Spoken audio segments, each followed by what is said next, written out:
Hi நண்பா, இந்த ஒரு வீடியோவுல 2026ஆம் ஆண்டு சட்டமன்ற தேர்தலுக்கான வாக்குப்பதிவு தற்போது நிறைவடைந்திருக்குது. இப்படிப்பட்ட சூழ்நிலையில எந்த கட்சி ஆட்சியை பிடிக்க வாய்ப்புகள் இருக்கு, எதிர்கட்சியாக எந்த கட்சி வர வாய்ப்பு இருக்கு அப்படின்றதான் டீட்டெயிலாக வந்து பார்க்க போறோம். அதுக்கு முன்னாடி நீங்க யாருக்கு ஓட் பண்ணீங்க அப்படின்றதையும், அது மட்டும் இல்லாம முதல்வராக யாரு வர வாய்ப்பு இருக்கு அப்படின்றதையும், அது மட்டும் இல்லாம எதிர்கட்சியாக யாரு வர வாய்ப்பு இருக்கு அப்படின்றதையும் மறக்காம கமெண்ட் பண்ணுங்க.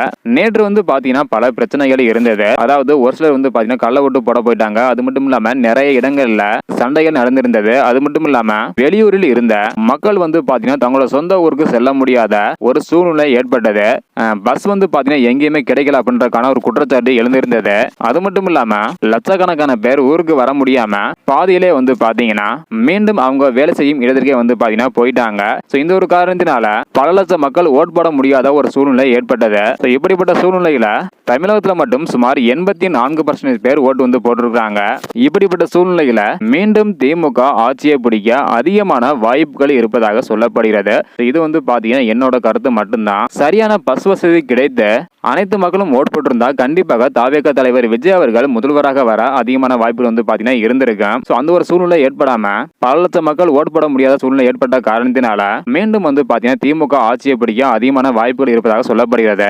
இரண்டாவது இடம் மிகவும் கடுமையாக வந்து பாத்தீங்கன்னா இருப்பதாக சொல்லப்படுகிறது. அதாவது அதிமுக மற்றும் தாவேக இரண்டு கட்சிக்குமே கடுமையான போட்டி கண்டிப்பாக நிலவும் அப்படின்றதுல எந்த டவுட்டுமே வந்து கிடையாது. சென்னையில எப்போதுமே 50% குறைவான வாக்குப்பதிவு தான் நடைபெறும். ஆனா இந்த முறை வந்து பாத்தீங்கன்னா 89% மேல சென்னையில மட்டுமே வாக்குப்பதிவு நடந்திருக்குது. இது தாவேகாவிற்கு மிகப்பெரிய ஆதரவா தான் வந்து பார்க்கப்படுகிறது.